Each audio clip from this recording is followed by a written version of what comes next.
Hello, everyone. Welcome to American Scousers Premier League panel show. If you've been It's been a busy day over here today at American Scouser, and if you've been following us all day, I'm sure you're sick of seeing my face. Probably been on air way too much today. Alan knows what I'm talking about. What's going on, Alan? What's Uh, up, man? Morning show, pre-match, post-match. It's been kind of a hectic day, but nothing better to cap off with these dudes talking about the Premier League over here. And we have a newcomer, new team. Sully is joining us, representing Newcastle. Sully, welcome to the show, man. I'll let you introduce yourself, how long you've been a fan, and all the good stuff. Good to be here, gentlemen. So my name's Sully. I've been a Newcastle fan pretty much since the movie Goal came out. Whole life, watched it through. Watched us play through the ups and downs. 2 times relegated. Been the punching bag of pretty much all of my friends who are Premier League fans. So it's nice to be kind of on top for a little bit. It's nice to be on top. So yeah, just happy to be here and talk about the Geordies. Always nice. Yeah, it was going well, and I could see Alex be like, when you talk about relegation coming back up, he was like, "Yes, finally, somebody who gets me." that. And then you were like, "Finally, on the other tier," and Alex was like, "Damn it, here I'm Yeah, I going." can't relate to that, unfortunately. Alex, what's going on, man?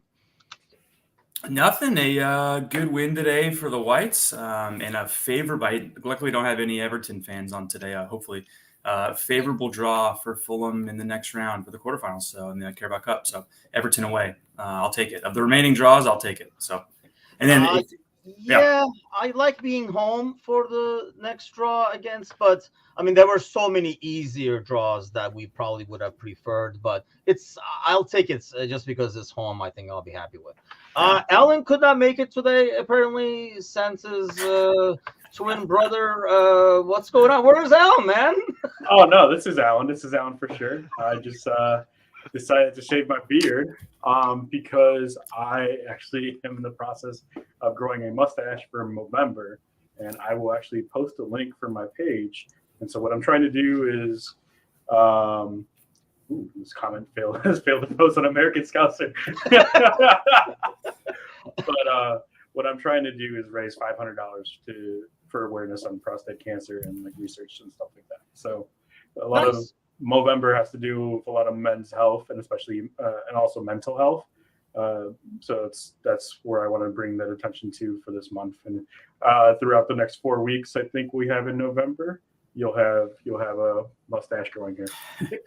Just the stash growing, huh? Okay. Just Well, the we'll stash. definitely we'll publish the link, and I'll also add it afterwards to the YouTube too. Yeah, it's a great cause. I mean, hey, you get to see Alan shaven. So if that doesn't make you donate, I don't know what does. So but the green screen, fully shaven, it's a whole new Alan today. So, but like a lot's going on. Yeah, let me actually share the link right now in the comments over here. But then we'll also obviously put it in the video and stuff like that afterwards. Here comes the link here, guys. Okay. A lot to get to. I actually thought you initially shaved after today's game, that you did not have a draw. yeesh. So how was Lego Head taking this? You say you didn't watch the game, but like, what is your initial reaction? Does Arsenal fans care, or they're like, you know what, we don't care about that stuff now. We just want to go for the league. You know what's annoying is that there are Arsenal fans that do not care about this result because they like to view it as a small cup. The EFL Cup is something small. I am not one to disrespect any type of trophy, any type of competition whatsoever, especially when you are a team that wants to compete at the highest levels. Like, look at Man City. They won 3 Carabao Cups, Coca-Cola Cups, EFL Cups, whatever you want to call it, in a row throughout that span.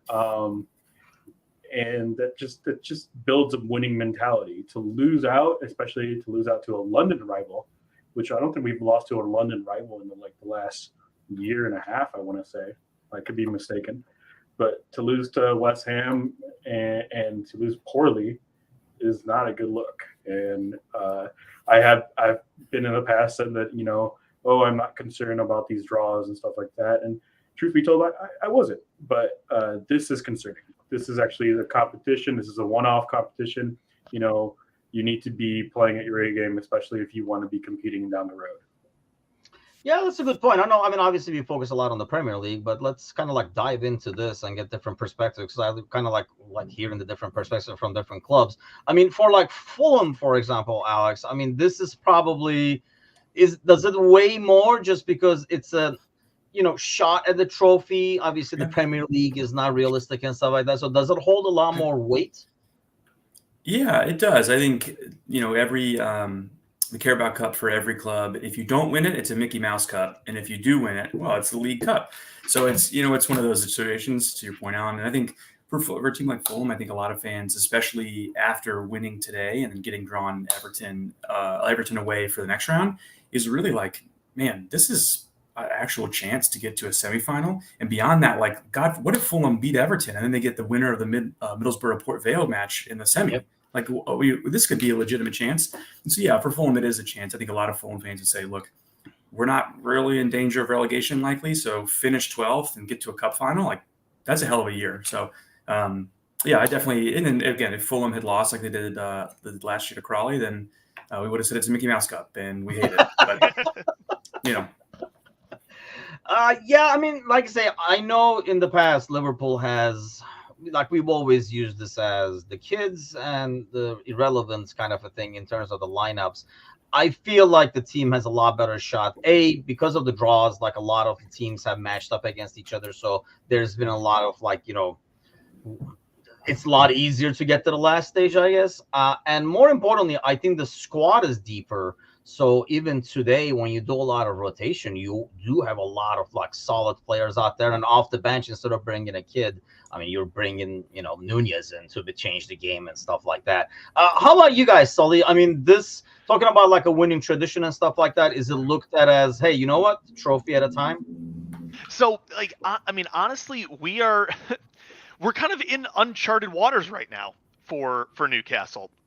Yeah, we made the final last year and got played off the field by Man U. Like, we avenged the loss today. Today was a great win for us. I'm never going to complain about beating Manchester in Manchester. Never going to be an issue. We beat them at the end of last season, which pushed us into the top 4. But, it's one of those things where I think I myself, like I said, not a lot of Newcastle fans for me to talk to on a regular basis, so I can't speak for like the collective hive mind of Tyneside, but it's one of those things where, yes, it would be great to get a trophy. I'm more concerned about staying top 4. I think that is bigger for us long term. Now, if we haven't had a trophy in close to 40 years, I want to say 40, 50 years. So I'm not going to scoff at a trophy. I'm not going to call it, a Mickey Mouse Cup if we get eliminated here. But, like I said, we're still trying to figure out what to do with our hands. Like, we don't know what this success is supposed to mean yet. We don't know what success looks like. When we beat PSG, that could have been our Carabao Cup final. We didn't get a trophy for it, but that was as good as a trophy. Like, we're figuring this whole thing out right now. And so I think if we did win the Carabao Cup, more power to us. I think that's just another sign we're making steps in the right direction. But I think that's all we're looking for right now. We've had a team that's been so uncompetitive for so long, and, just a chore to watch, like truly a chore to watch. And now, we just wiped the floor with Man U playing our B squad, playing guys who, are third down on our bench. So, I would not say it's a Mickey Mouse Cup. Any trophy is a trophy, but we're still figuring this out. Like, and I think our draw is Chelsea away. And you know what? That might have, just chalk that up as a W. We'll see in the next round. Like, I'm not concerned whatsoever. I'm all for that. Yeah, not concerned. I think especially when you're building, like you're trying to build a winning tradition, no trophy is like a Mickey Mouse trophy because it's a stepping stone. It's something to build off of. Even getting to the final and losing to the final. I mean, this team was being built like Liverpool team that club was building. Yeah, I mean, initially it was just about losing in the final, getting to the final, then winning again, then winning this, and then suddenly you're winning everything. You have won every single trophy, and yeah, it takes those like building blocks to kind of like get there. We will definitely talk a lot about United. There's a lot of, I mean, our weekly segment of make fun of United and or Chelsea. When Sully was trying to get like a gist of what we talk about aside from Premier League, I was like, we have a regular segment where we either rip on Chelsea or we rip on United, which let's get to that. This week enables us to do both. So let's get to the scores over here. This was my upset prediction. Almost happened, but Tottenham get the win and the 3 points still against Palace away. Brentford beats Chelsea away. And then Arsenal did make easy work. As you predicted, Alan, Lego Head must be happy. And Sheffield United is just a hapless overall. But Awful. I was going to say, does that say anything to you that Arsenal win over there? Do you kind of like, I mean, easy win? Do you take joy in that, or it should be something that should be happening? it should be something that's happening against lower level teams, but I mean, this is the Premier League. Any team can win on any given match. That being said, I do like the fact that we took care of business really quick. Like we did not let them, get back in the game. We did not give them any hope. We just shut them down, and we had fun as a team. Eddie got 3 goals. Eddie got a hat trick. That's his first Premier League hat trick, and I'll take that anytime. As much as today kind of sucked as far as like the Premier League goes, we're doing well in the Premier League. So. Yeah, I mean, heck, man, any team that is poor, it's still like you never know.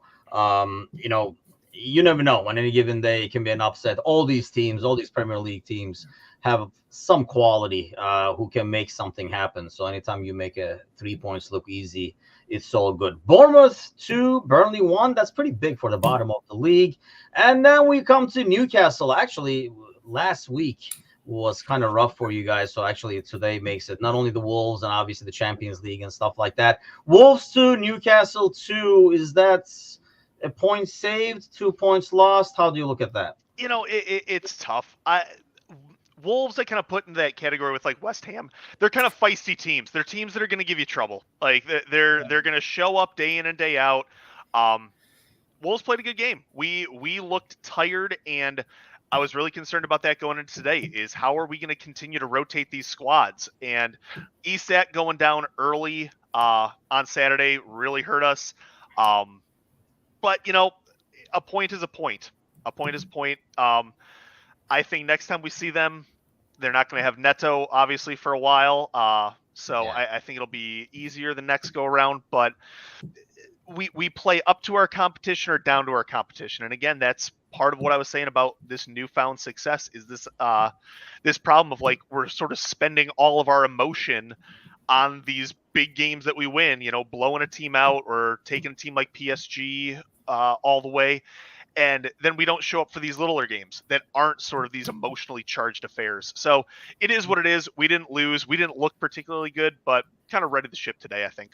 Yeah, welcome to my world where Liverpool plays up or down, depends on who they're playing. But so you mentioned that. Is that a concern? Because you said top 4 is priority. The way Champions League is already affecting and going to affect it, is that a concern? It very much is. And I think with our Champions League run this year, I think most Newcastle fans just want to see a team that's going to do us proud. I think that's all we care about, that we're going to fight. If we make it out of the group stage, that would be awesome. If we don't make it out but go down swinging, I think that's also okay. It's our first time being back up, we're here for a long time, not a good time. So we want to continue to keep getting that top 4 spot, get ourselves solidified. I mean, injuries right now are no Botman, no Isak, Tonali is Tonali, no Harvey Barnes. Today Matt Target went out really early on in the game. So we're looking at a lot of injuries. And this is something I said when we first had the takeover. I'd rather see us build up our academy and get players coming through the system than just dropping splash cash on superstars right away. Like, we have to build this club back up from the Mike Ashley era, because the Mike Ashley era undid, everything that was positive about Newcastle pretty much for its entire history. So it's a process, but I think we're finally starting to see the toll that Champions League, late cup runs, all of that are taking on this squad. And I think this will be a testament to see okay, Eddie, what can you do? He kept the same formation, but playing Anthony Gordon up top tonight as our striker was an interesting move.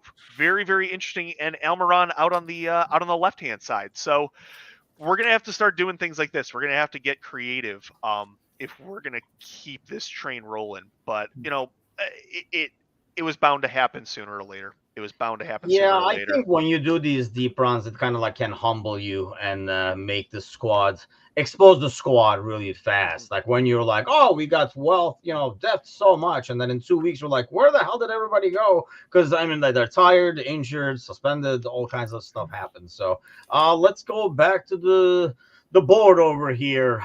West Ham 0, Everton 1. That was definitely a shocker. Brighton 1, Fulham 1. What do we think about that one, Alex? That's a great point. That is a great point. A really, really poor first half. Absolutely pissing rain at the Amex. Horrible first half from Fulham. And then I think the second half, Marco Silva said it, they really keyed the press a lot more aggressively, did a lot more to trap them and not just kind of let them waltz to the midfield. We talked about, I think, last week, Brighton really do like to play on the break, and they like to get out and hit you. And that's where Brighton's goal came from. A couple quick, nice slick passes, and then a moment of brilliance from Evan Ferguson, who they're going to sell for like $1 million, and they're going to sell him for a unreal amount of money in a couple of years, and then they're going to sell Matoma anyway. Ferguson's the next one. He's a really good young player, and he slotted home brilliantly. So to see Fulham fight back in the second half, they looked pretty toothless in the first, and to score is a good thing, and to hold Brighton to 1 at home is a good thing. So. Is it like a glimpse into Fulham's season? Like some, that was a good results, and then some like, what was that? And then some, that was a good results. Is that kind of like what it's feeling like? On the Fulhamish podcast, I listened to the episode right after the game. I listened to it today, and Fulham have not had 2 results in a row all year. So not 2 draws, 2 losses, 2 wins. It really has been a season of inconsistency. You say, man, that's a really good half from Fulham, but Fulham have either put together 1 good half or 2 bad halves. So they haven't put together 2 good halves yet in one match. And so again, to be sitting at 12 points through 10 is exactly where they were last year. And that, like we talked about the Carabao Cup and other competitions, like it lets you kind of go after that a bit more when you're not constantly looking over your shoulder. Excellent point away from home against a really good Brighton team that at the beginning of the year, I think I put them up there in the Champions League places, they seem to be playing that right. Does it make it easier, like especially like when we talk about the cup runs, right? Because we were talking about before like Liverpool played Everton today, we were kind of talking about like Bournemouth winning over the weekend, and then looking at their schedule rest of the month, they might be like, the rest of the month is a wash. Let's really go after this cup game. Does it make it easier for you to maybe rotate less, or maybe rotate on the weekend and then focus on the cup game when you steal, if you will, points like this? Oh, for sure. And I think then you that coupled with when you do have a good cup performance like they did tonight, granted against an Ipswich side who made 11 changes, so take it for what it's worth. But when you see some Fulham youngsters and some Fulham backups come in and legitimately have a good match, like it does allow you to say, okay, so when the time comes for a quarterfinal or a semifinal or even a final, in the corresponding league match on the weekend, like we can put Fode Ballatore in. We can maybe slot in Luke the Fougerolles against Sheffield. Would I put him against City? No, I would not subject any human to that. But against the Sheffield or a Luton, you can put him in and kind of let him cook a little bit and see what happens, and then focus on that cup. So for sure, a little more confidence with that.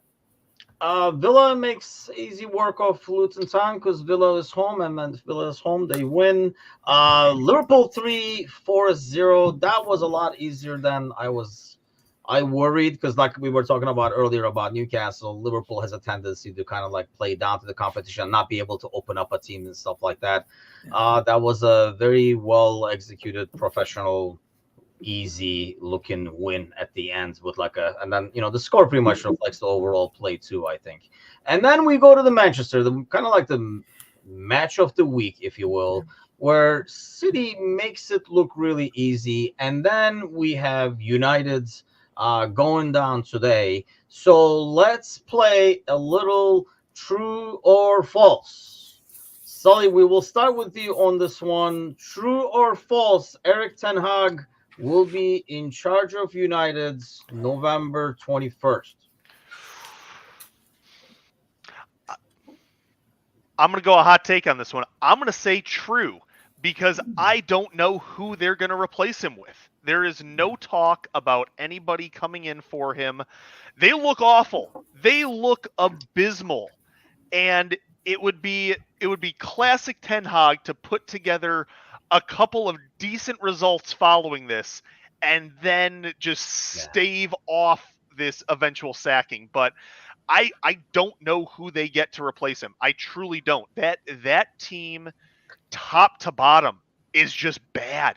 It's just bad, and there's no real, hot young coaching prospects in the pipeline. So I would not be shocked if he's still around. Should he be? God, no. But I would not be surprised if he was still around. I hear you. That's why I went with 21st. I was trying to pick a date. I kind of picked that international break because you would think if there will be a change, it would be then. And it really depends, like you're saying, do they get the results or do they not get the results? Alan, true or false? True. He will not be. He will not be. I'm looking at the games they have between now and then. They have Fulham. Yeah. This weekend. Come on. They have Luton. If they lose to Luton, for sure it's done right there. Yeah. He doesn't get on the bus if they lose to Luton. I was going to say, I believe the Luton, he might have just ritually sacrifice him at midfield. Seriously. Seriously. And that's at home. That's at Old Trafford too. Yeah. Oh, if he loses to Luton, it's over. It's done. I can see that happening. So you're saying he will not be a manager? I'm willing to say that he will not be. Okay. True, he will be gone. Alex. I don't think he will be either, and only because I think it is on paper a run of fixtures that you would expect a United team to do well at. It's Fulham away, and then in the Champions League it's away at FC Copenhagen, and then you come back and have Luton at home. So those are three fixtures. If you're a United fan or you're a United player, you're like, oh, yeah, pencil them in. United of old should win these. But all three of those are banana peels. Playing on the road at a team like Copenhagen, who is domestic champion and is a decent side, that's a banana peel. Fulham away is a banana peel because who knows? It's not a raucous environment. It's a Fulham team that is annoying to play. And then Luton, that's kind of the last straw there. So, honestly, you lose to Fulham away after the two results, I wouldn't want to be him. I don't As know. a Fulham fan, I'm saying that. I don't even know if he sees the Luton game if he loses away to Fulham. I personally think. But I think goes back to what Sully is saying, that there's nobody in line. But I guess here's the big question here. And, I've kind of supported Ten Hag's misery. Brian says, we all hope he'll be there. We all hope this will be the Manchester United that we watch decades to come. But at the same time, I have been not a supporter of his, but more of a defender of his, because I feel like anybody who goes there right now is set up to fail. I don't think any young guy, Sully, you were mentioning, a young talent, I don't think they can do it. I guess so the question becomes, it has to be somebody. Their best shot was Mourinho, and they kind of blew it. It has to be a manager that's above the players, that in terms of charisma, ego, whatever you want to call it. And they kind of blew it. So Sully, who could, first of all, I think there's only a few names like Zidane or somebody like that who would go there, who will be bigger than the players. But who would want that job out of those guys? I think that's the dilemma there. Well, whoever replaces Ten Hag eventually, whenever that happens, has to have full control almost of the transfer market. Has to have full control. They need to overhaul that entire squad. They need to bring in So, looking at their lineup, like Regulon, Lindelof, those are not guys who you can go far with in your defense. That is just not possible. Honestly, a former keeper, like get somebody who can work on Onana, because like I watching him in the Champions League last year, he was incredible, and I don't know what has happened to him. The subs they brought on, Anthony is not long for this world. Like, especially with those, he should have been sent off on Sunday. Just ridiculous that he wasn't. I don't know. This has to be a ground up rebuild, and I follow a lot of American sports also. It's easier to do a ground up rebuild in an American sport because you just go and suck for 2 years, get all your draft picks, and now you're back on top. Man U is going to be really muddling in the mid to bottom third of the table if they keep this up, and they're not going to have the funds to bring anybody in. Now, we'll see if some sale goes through. I think that should almost be the higher priority for Man U fans, but I don't see a path forward, and I don't know what their next move is. It's baffling to see a club like this. As much as I hate him, a club that was run by Alex Ferguson. Like, there's still hate him. There's nothing to be ashamed about loving the situation. Trust me. But I mean, here's the thing. Again, I just don't know what to do. I don't know what to do with my hands. Oh, just be happy. Just join the crowd. Just join the crowd. Welcome to the panel. Just be happy. We just celebrate united misery over here. But I think the issue is like when you bring up like American sports. In American sports, I think fans have an understanding that your team will be sucking for the next 2-3 years, and then they can kind of turn it off, and that's how American sports are designed. You focus on your baseball team or something, or basketball team or something, because your American football team is going to suck for 3 seasons. Well, I mean, that's not how obviously European football works, definitely not how the Premier League works, and definitely not a big club like Manchester United works. So they're going to look for quick fixes. And here's the thing, I guess, Alex, the reason I kind of even turned on Ten Hag myself is the guys he has brought in have not helped the situation. A lot of money was spent with like Anthony, for example, Onana. Like, he brought in some guys that are not making the impact and now looking like money wasted. But at the same time, is it just a culture thing? I mean, we know the culture sucks, right? I mean, heck, Bruno Fernandes is your captain. Yeah. But is it only 2-3 players that can kind of change the culture? And these guys actually don't suck so much. It's just that people like Onana, like Sully was saying, who was great, even looks a shell of himself at times. It's not like these guys turn shit overnight. It has to be the environment. Can 2-3 players kind of shift it around?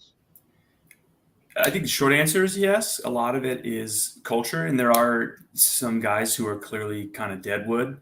And before Scott McTominay's recent resurgence of goal scoring and extravagance, he was on that list of people going, "What is Scott McTominay doing anywhere near this United 11?" Okay, Alan. Yes, also the sock and jersey story is outrageous. Yeah. What on earth? But. Yeah, I mean, there are a couple players can and will eventually likely turn this around. I think the main issue is that this culture at this club has been allowed to fester like this. At the very, very top, the Glazers have used this as cash money from day one, and they've just pulled money out of the club, and they don't really care all that much, it seems, about performance and about culture.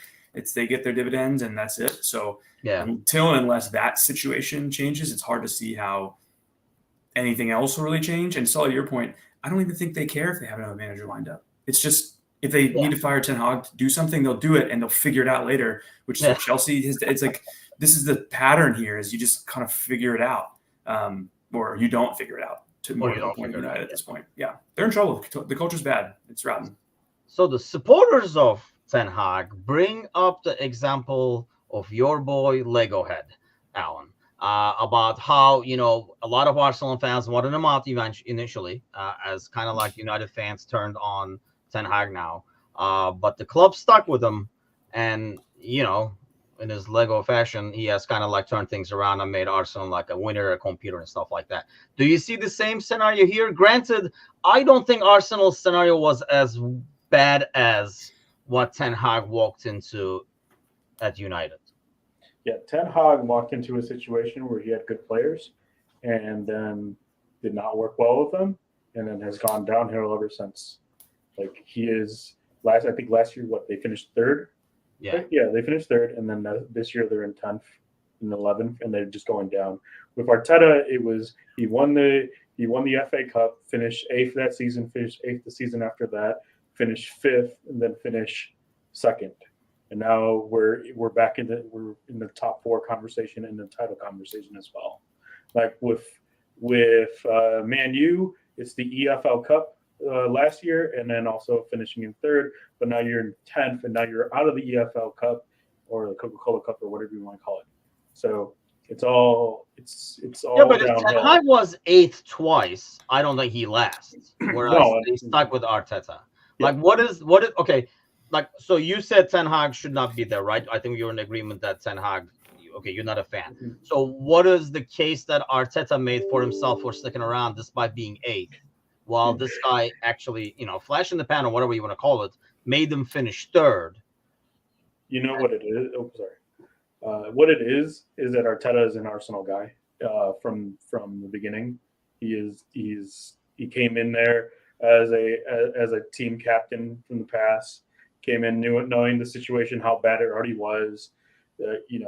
From what it was going into Arteta's first match, we had Unai Emery, who right now is doing really well. I'm not going to deny that, but he struggled. He did poorly. We got laughed out of the Europa Cup, Europa final against Chelsea, and then Arteta came in, took over, won a trophy immediately, and then showed progress in points, not in place, but in points we did come up more and more, and then eventually we came in 2nd last year. And so the progress is there. I think a lot of it with Arteta is also the youth, bringing up the youth team, the squad up from the youth and building off of that. Whereas with Ten Hag, you're not seeing any of that. You're not seeing any squad players, being brought up from the youth academy and being successful, except for maybe Garnacho. But even then, like, he's struggling in this season. So there isn't anything to put a pin on and be like, hey, it's look, more of a club connection than anything else that kind of gives him an upper leg. Matur says, genuinely feel like Arteta is a much more likable guy than Ten Hag. I could not disagree more personally. I mean, he has hair, Ten Hag doesn't. Apart from that, I don't know. I mean, I don't find him likable at all. I think he's over the top annoying to me, but it doesn't mean everything. I guess, Ten Hag is not the most like I don't mind Ten Hag that much. Maybe it's comical, so it's like good humor for me. But does that club connection make a big difference when it comes to Ten Hag, you think, Sully? Like, because Arteta has, I think, they had that with Ole, right? Ole at the wheel and stuff like that. And sometimes when you get a club legend, this is why I was always against like Liverpool using Gerrard as a manager and stuff in the future, because I think it clouds judgment because you can't differentiate the player from the manager. Right, and I think that's a huge deal. I think that's a massive deal. And somebody like Ten Hag coming from Ajax, Alan, to your point, it's like you're coming from Ajax. You should be able to bring up academy players. You should know how to work academy players into your system. Ajax is just one big academy. Like, there's nothing else to that club. And to sort of what Matus is saying in the comments, I think I think Ten Hag's problem is he's almost unlikable in the wrong way. If you've got guys like Fernandez, like Casemiro, like Anthony, you need to be able to match that unlikableness. Like, you need to be a villain. That's as a high bar. Like, yeah, I know, it's unreachable. Nobody could be that unlikable unless you're getting, somebody like Oh, now I'm gonna like Gattuso. Gattuso should manage Man U at this point. That's how you're gonna get somebody to listen. But yeah, I Newcastle always liked to run out Alan Shearer as, hey, we're bringing him back to manage for a little bit. I've never been a fan of that. I think you need to get the right person for the job. Now, Man U, there's a lot of legacy, there's a lot of history, but you need to find a guy who I always think it's not your superstars. You need to find like that next level below the superstars. And Ole was kind of that way, but I think you almost need to go even a step lower than that. Like Peter Schmeichel, I mean, he's great. He's great in the booth. I love him as a pundit, but it'd be interesting to see him coach. I mean, I think he's a very calm-headed, cool, collected individual. So maybe that's what the team needs. But I heard it here first. Yeah. Hot takes. Yeah, Hot takes. that sadly is very likely and very comical at the same time. Because I always make fun of Peter Schmeichel's very obvious anything can happen kind of predictions. You're like, you never know, anything can happen. Bold predictions. It's that great Northern European not sticking to one point. Play both sides, play all sides. So if I put you in charge, Alex, and say, you know what, Ten Hag is gone. You have to international break to find us a replacement. Who do you think would be the manager to kind of turn things around? So this is an impossible answer because or impossible question. Yeah, I know. There is no, and I think it's the point that I think Alan, when I first stood out to me about Arteta at Arsenal, is to get you through some of the leaner times. Like you have to have a vision to fall back on, and you have to have ownership and management and an actual manager on the same page of like, this is the direction we're going, and be able to effectively communicate that. Now, maybe Arsenal and the Kroenkes didn't effectively communicate that all the time, but like that has to be what's happening. And that's a fault. But what seems to be happening at United right now is there is no discernible plan. It's just kind of, we have a bunch of money and we're going to splash it and hope it works out. So with that mindset, no one worth their salt likely is really going to want to take this job because they've seen what's happened to Ten Hag and Jose and all these guys. So like, why am I going to come in here? And so for that reason, it's either going to be some random retread like Claudio Ranieri. Someone random is going to come in. They're going to pry Roy Hodgson to leave Palace or something ridiculous where you're like, Jesus. Or it's going to be someone, to your point, Sully, that is managing the under 21 team at Ajax right now. Or not Ajax, you know what I mean? Like something like that, like the Feyenoord. That somebody like that who people can go, oh. But I think that would require too much strategic thinking and too much of a selling a vision, because that person at Feyenoord, at Ajax or whatever, I mean, I guess it's hard for me to say I wouldn't leave if you throw a bunch of cash.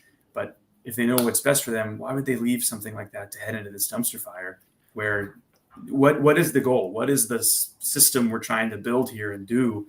What are we doing here? And until United figure that out, I mean, someone will jump, but I wouldn't want to. I think that's a good point, actually, because, Arteta at Arsenal, for example, I mean, as much as I don't like him, I'm make fun of his Lego head. I mean, you kind of, first of all, he had some Premier League built-in credibility. He had working with Pep credibility, and you could kind of see, even when Arsenal was 8th, what they were trying to do. And they were like, oh, they can't do that yet with these guys kind of thing. I watch United just to be able to make fun of my brother, and I don't even see what is the plan here? There's no plan here. Like, it feels like the plan is different every week. It's almost like this week, this guy is the manager of the week kind of a thing. And the lineup's constantly changing, preferences are constantly changing. It's almost like he's experimenting, and that would be okay if he got in charge this year. But he was here last year. So long may it continue. It has become like a stopgap, if anything, for managers. If I'm an up-and-coming young manager, I'm sure it's hard to turn down the United job. As much as we make fun of it, it's like, in terms of being level, prestigious, and you're like, what if I strike gold kind of a thing? But at the same time, man, it is kind of like a really high-risk, high-reward situation for any young manager right now. So before we get to next week, wanted to jump into this, since we have a Newcastle guy here, and I'm willing to bet, no pun intended, that you have a take on Tonali over here. Because I was going to ask these guys about players, because he's not the only one. But obviously he's a high-profile one, and I think he was a key guy for you guys and one of the better signings of the year. How do you take that as a Newcastle fan when the news comes out, the ban comes out, he's basically gone for a year? So, couple of things. One, he bet on his own team. You can't do that. You can't. In the spirit of sport, you can't do it. Even if you were betting on your team to win, you can't do that. I'm still fully in the Tonali camp. I think it's a little bit ridiculous also that, Newcastle, we had Fun 88 on the front of our jerseys, and we're busting people for gambling. It wasn't with our club. If I have any anger or animosity, it's towards AC Milan, because there's no way AC Milan did not know that something was going to happen. They completely fleeced us on this. You're telling me Italian football had like a weird situation? Like, color me shocked. Yes. Oh my gosh. Craziness. Let me clutch my pearls for a minute here. So, what I really like is, I think there was a lot of speculation at the beginning when we signed him that he was not happy to be here. He was, depressed in Newcastle. The only reason he signed for us is he likes bridges. So, the big thing with Tonali is I think he's been embraced, and I think he realizes he's been embraced. Most Newcastle fans, I don't think, are sitting here trashing him. It is what it is. It sucks. It didn't involve our club. He didn't put us necessarily in a bad light. This is all on him as an individual. And I think he's going to come back stronger. I mean, he's still, only 23, comes back when he's 24. I'm not concerned. I'll be concerned, I think, if it costs us a top 4 spot. Or if we don't do something in January to try to, solidify that midfield, at least one more, we're going to have to get somebody to replace him short term. I don't think, I love Sean Longstaff. I don't see Sean Longstaff playing in a warm night in Paris, if you will. So yeah, he is not Tonali, that's for sure. No, he isn't. So he still has the backing of the team, still has the backing of the city. I don't want to say these things happen, but this thing happened. It sucks, but we got to keep going with the guys we got. That's all there is to it. And Alan, he wasn't the only one, and like I say, I think he was the only higher profile one, I guess, in some ways. At least for the Premier League, as far as the Premier League is concerned, and how much of an impact he made. How much sympathy do you have? I understand Sully's point about how the sports welcomes betting and all the money that comes with it, but frowns upon the players to bet. I personally have zero sympathy. I mean, obviously these guys talk addiction and all that kind of stuff. What's your level of sympathy for players betting? If you bet against your team, shame. If you bet for your team, whatever. I mean, Pete Rose over here, a baseball player, did the same thing, and we've disallowed him from being in the Hall of Fame. That's a baseball example. In the Prem, you have a lot of betting sponsorships and all that. I don't have too much sympathy for Tonali. I think Tonali's gonna be fine. Same with Tony. Ivan Toney is the other example as far as the Prem is concerned. I will say that some of these punishments are a little bit too harsh, but I guess it is to set an example. I do applaud the league for being consistent, and one of the only times it has been consistent, and that is 10 months. And that is 10 months, and both players got 10 months. Yeah. So there's that. I would have liked for both players to have 6, but it is what it is. Mostly because I want Tony at Arsenal, but whatever. I feel like the punishment should be higher. I really do. Okay. I have zero sympathy for this. I don't know why. How about you, Alex? Maybe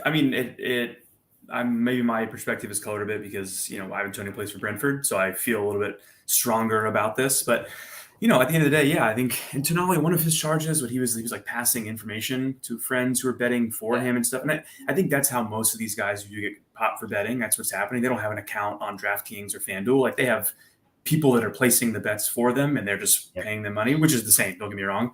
I don't know. I think I line more with you, Timoshin, about the higher penalties. I mean, these guys, and as soon as you get caught, it's addiction, and gambling addiction is real. It's not is a very real thing. And part of me says, look, if you are willing to throw away your 10 months of your career to place, a couple quid bet on a football match, then maybe that does get into a gambling thing. But when they talked about Tony's sentence potentially being a little bit lighter because of the gambling addiction, it's kind of like, okay, you need to go get help for the addiction before you get popped for several hundred bets or over 100 bets, including you to score. Like that's not that it rings a little hollow to me as you get caught and then you say you have a really intense addiction.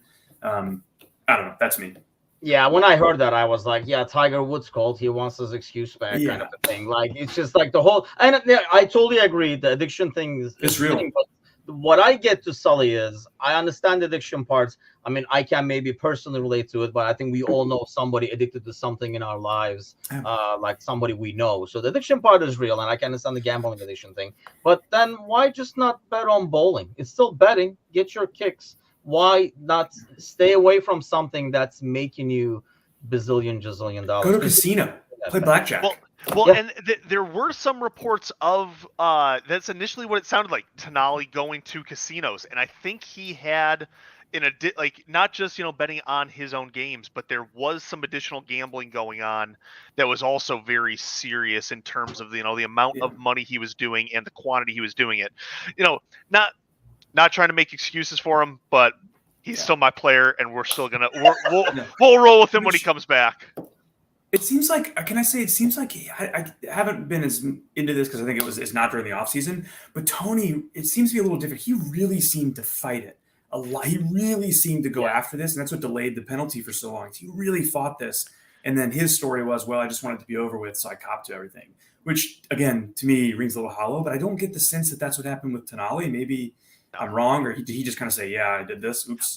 I think the evidence was overwhelming against him. Whoever, I can't remember the name of the other player who went down with him, but it sounds like somebody like that who I think turned on him. Yes, really sold him up the river. Deal, basically, and turned on him. Yeah. So it seems like Tony had a little more plausible deniability, and then it was interesting. Yeah, I think it's just like either way, just stay the hell out. I mean, just stay the hell out. Go and like the gambling, big amounts and stuff like that. I don't know. That shit is relative too. Like what's big to us is probably nothing to Tonali. You know what I mean? And what's maybe not big to us could be somebody who's not making somebody working part-time somewhere might be like, that's a lot of money while we're gambling. So it's so relative, like how much money they're betting kind of a thing. I feel like that's goofy. And I'd almost understand more if he was betting on the Newcastle games. Like you get bored up in the north during during the season. Like, bro, you were living in Milan. Like you were living in a city where there's other stuff to do. Come on, man. Yeah, you would have felt like Divock Origi would take him to like a fashion show or some shit like that to keep him occupied. But I guess that did not happen. So. Yeah, Newcastle has Greg's. We don't have nightclubs. Like, come on. Okay, let's take a look ahead. Let's focus. Oh, I did not even know this. I did not even know this. So we'll go for like your guys' upset special for the week. But let's get to our games. And what do you know? I was not aware of this. What a coincidence. We have Newcastle playing Arsenal on Saturday. Probably, I would consider the match of the weekend, right? For the most part. Tottenham, Chelsea, I guess London people might argue. But Newcastle, Arsenal. Alan, let's start with you. What is the level of confidence going into that? I mean, that is a tough place to play away. I know Liverpool was extremely lucky to get out of it, especially in the way they get out of it. We should get your take on that too, by the way. Well, we got you, Sully. But let's go with this game first. Alan, what is your level of confidence? I feel confident about this game. We did go there last year and came out with 3 points. I think we can do it again this weekend. A little down game today, but I think as far as like the Premier League form for Arsenal, aside from the draws, we're still unbeaten. I still think that we can, go into Newcastle and win. So I think 2-1 in my prediction. 2-1. Sully, are you buying what he's selling? Unfortunately, a little bit. I think this game. I think this game is really going to come down to Nick Pope. I think Nick Pope really needs to have a good game. He has not been the keeper he was last season.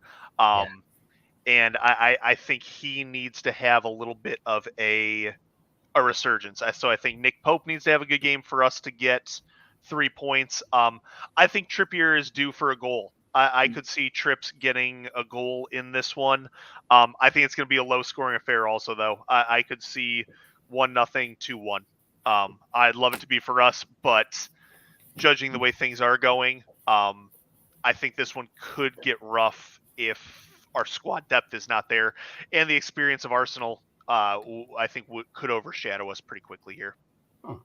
Alex, what do you think? As the outsiders looking in over here, two of us, what do you make of it? Do you think what happened today would have any bearing on it as well in terms of how the teams approach it or how they perform? I don't know that it would a ton. How many changes did Arsenal make? Did they make a ton of changes, or was it pretty standard side? Pretty standard side. Because go ahead.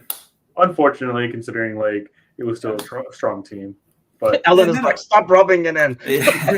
So it was a first 11. No, I think that always plays into it is how many changes were made. I think that could either hurt or harm Arsenal coming into this. Is a little bit of a shot to the confidence of like, ooh, are we as good as we thought we were? But also maybe it gives Arteta a chance to kind of light a rocket into their ass, which to bring it to Fulham is what happened at halftime against Brighton. That's what people think is, Silva got in there and said, what are we doing? And maybe it gives Arteta a chance to do that and tell them this is a real chance to face adversity. You haven't had to face a ton of adversity yet, and this is a real chance to show it. And I said the same thing when Liverpool played up at Newcastle. I said, if Liverpool want to be up in amongst the Premier League leaders this season, like this is the type of game they have to go get something out of. And they did. And so this is the same exact situation for Arsenal. It's like if they want to win the league, this is the type of match that you've got to believe that you can go get 3 points. I don't know if it's hard to predict. I would say you're right. 1-0, 2-1, 1-1, something like that. I'd give it to Arsenal, but would not be shocked if it's a 1-1 or 1-0 to Newcastle either. But I would put money, timely enough, on Arsenal. And so would Tonali. I'm going with Newcastle actually on this one. I really think that is a tough place to play, and I think they kind of ride today's results a bit more. I think it's close, but I think the 2-1 actually goes to Newcastle on that one. Maybe that works in our favor. That's why too. But I go with that one. Luton Town, Liverpool. These are like those games, like kind of like today's game is what I'm afraid of. Obviously, the weather and everything really made today's game.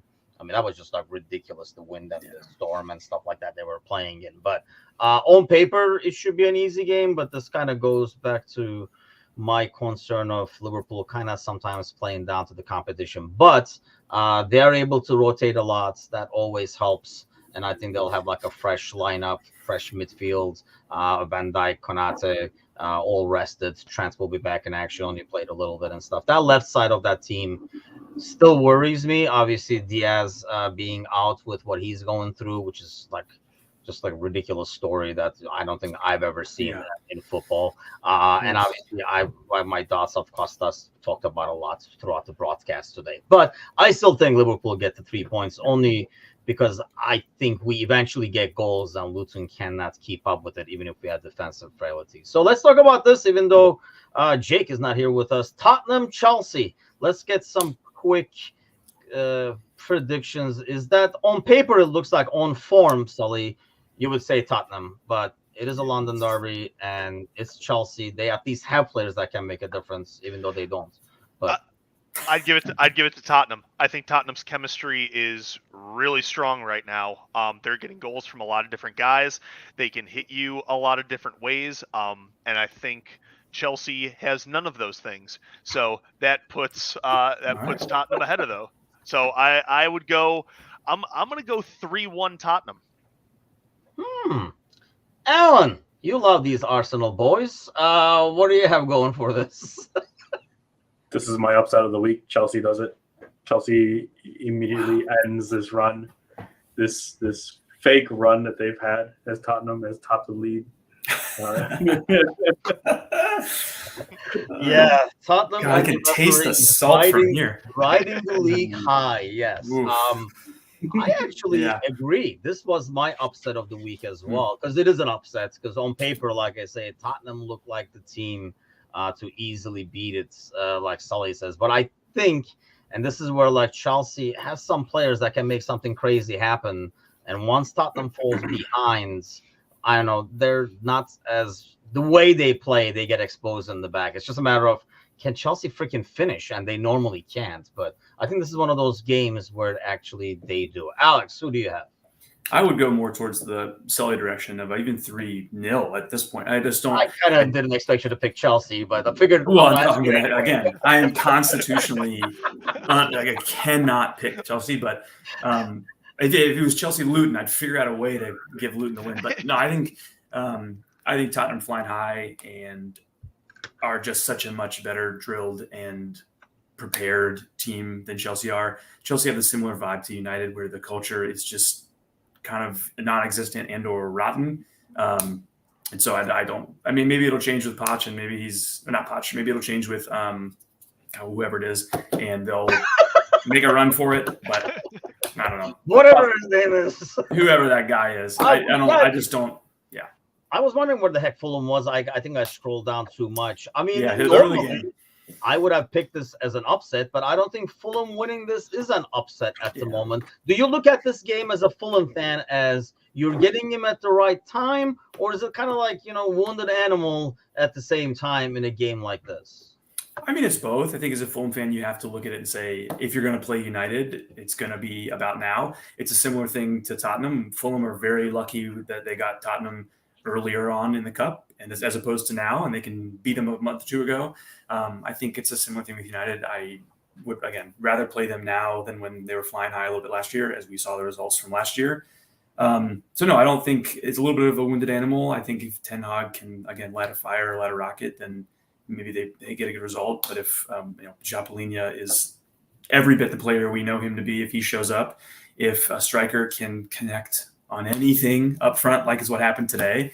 No, this Fulham team is capable of beating most of these teams or getting a good result. So I'm hoping we can pile on and maybe collect a scalp of the team and also of Ten Hag.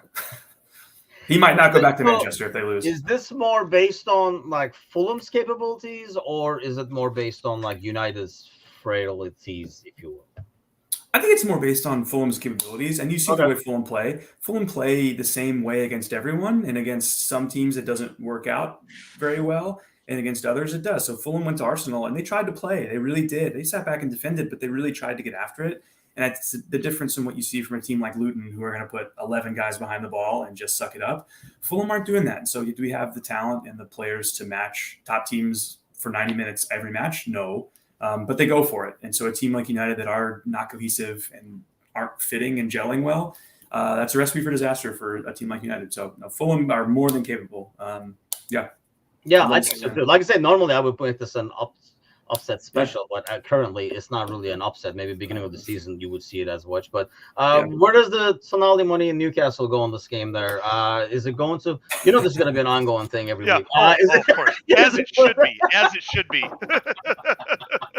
Is it going on Fulham or is it going on United? So I think this one, I think it's going to end in a 2-2 draw is what I see. And what I could see this for either team, a late goal to get that draw. Now, I think it would be, it's two sides of the same coin. I think if Man U gets a late goal to get a draw, okay, great. We stopped the bleeding. We got a point. Excellent. Fulham gets a late goal for a 1-1 or for a 2-2 draw. Man U just dropped 2 points, and I think it could either be elation or despair for Man U, depending on how this game goes. But I do think it's going to be close, and I think there's going to be some 80th minute onward shenanigans. I have a feeling about that. I can see that actually. That's like a good prediction scoreline. I think I will put my money on that. Yeah, because I think that'll be a fun game to watch. I wish it wasn't crack of dawn. Otherwise, I'll be up to watch that one. But have fun with that one there, Alex. Because I'll watch the highlights. I'll stick with that. Yeah. On this, maybe I might catch the second half or something like that. But upset special. Alan and I already gave ours away. Alex, your upset special for the week. Let me help you out on the screen over here. Honestly, I saw this earlier. I really think Everton and Brighton. I think Everton are one of those weird teams that they just like sometimes you look at the score sheet and you're like, wait, Everton won today? And I think this is one of those matches where it's just kind of gonna happen for them. Again, I like having teams below Fulham, so I would like it if Brighton took all 3 points. But no, I just have a weird feeling about that one. I think Burnley are kind of helpless and Crystal Palace are not great, but I don't even know if I'd consider that an upset. And the others are just kind of meh. But I think Everton over Brighton, I would not be shocked. Sully, your upset special for the week. Oh man, I want to go with You Alex. should have a segment like Tonali's odds or something. Yeah.